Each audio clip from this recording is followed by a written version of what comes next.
November 7th, 1872. The merchant ship Mary Celeste weighs anchor from New York Harbor, bound for Genoa, Italy. On board are Captain Benjamin Briggs, his wife Sarah, their 2-year-old daughter Sophia, and a hand-picked crew of 7 experienced sailors. The cargo: over 1,700 barrels of industrial alcohol. The weather is clear, the spirits are high, and nothing predicts the nightmare that is about to unfold in the dark waters of the Atlantic.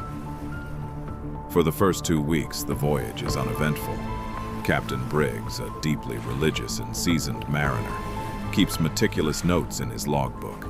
He writes of changing winds, the steady progress of the ship, and the quiet life at sea with his family. His final entry is dated November 25th. It notes their position near the Azores Islands. After that, the logbook goes completely silent. What happened in the next 10 days remains one of the greatest maritime mysteries in human history. Did they encounter a monstrous storm? Did madness strike the crew? Or did something far more sinister emerge from the depths of the ocean? The answers vanished along with the 10 souls on board. December 5th, 1872.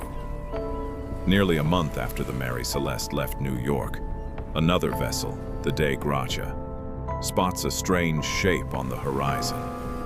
Captain David Morehouse notices the ship is sailing erratically, its sails torn and fluttering wildly in the wind. As they get closer, Morehouse recognizes the ship. It's the Mary Celeste. He signals them, but there is no reply. Only the eerie sound of the wind. Captain Morehouse of the Dei Gratia orders his men to board the drifting ship. They row a small boat through the choppy waters, their hearts pounding with unease.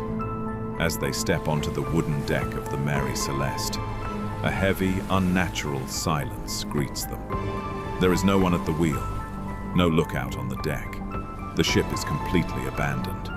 They begin to search the cabins, expecting to find signs of violence or a deadly disease. But what they find is even more disturbing. In the kitchen, breakfast is still laid out. A warm pot of tea is sitting on the stove. Plates of half-eaten food sit on the table, as if the crew had vanished mid-meal.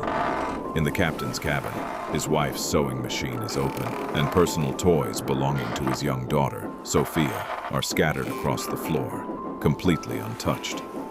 All the crew's winter clothing and boots are still hanging in their lockers. To abandon a ship in the freezing North Atlantic without coats or boots is practically a death sentence.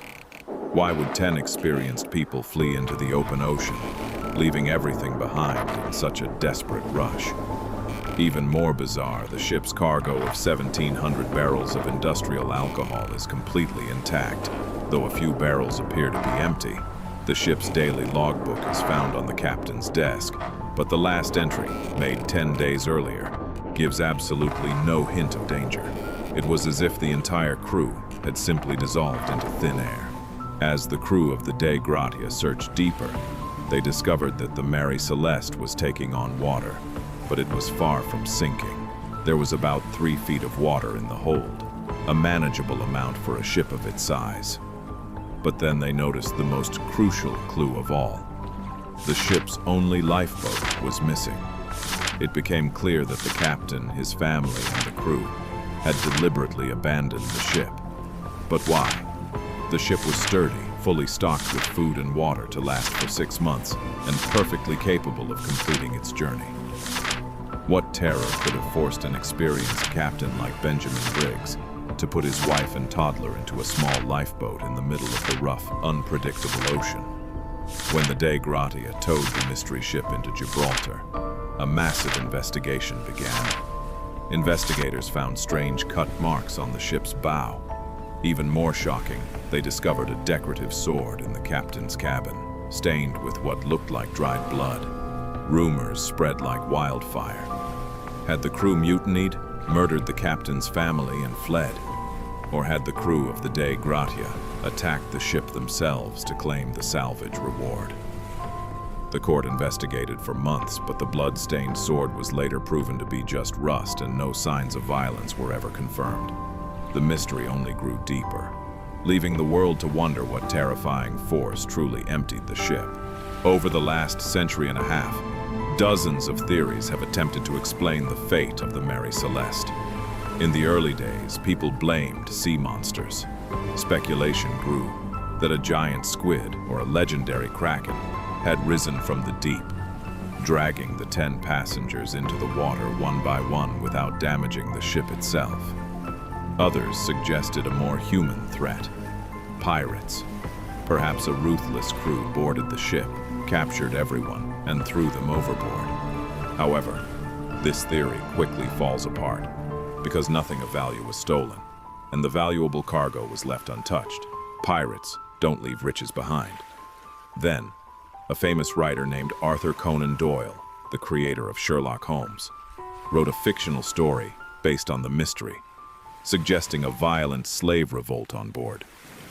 This story was so popular that many people mistook it for real history, further clouding the truth. But modern science and maritime experts have proposed a far more realistic, yet equally terrifying explanation. It all goes back to the 1,700 barrels of industrial alcohol in the cargo hold.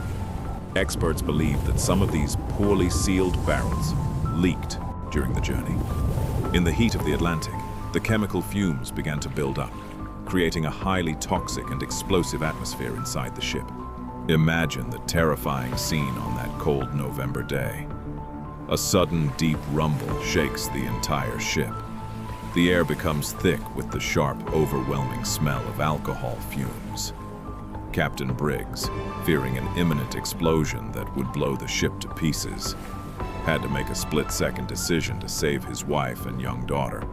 This phenomenon is what scientists today call a pressure wave.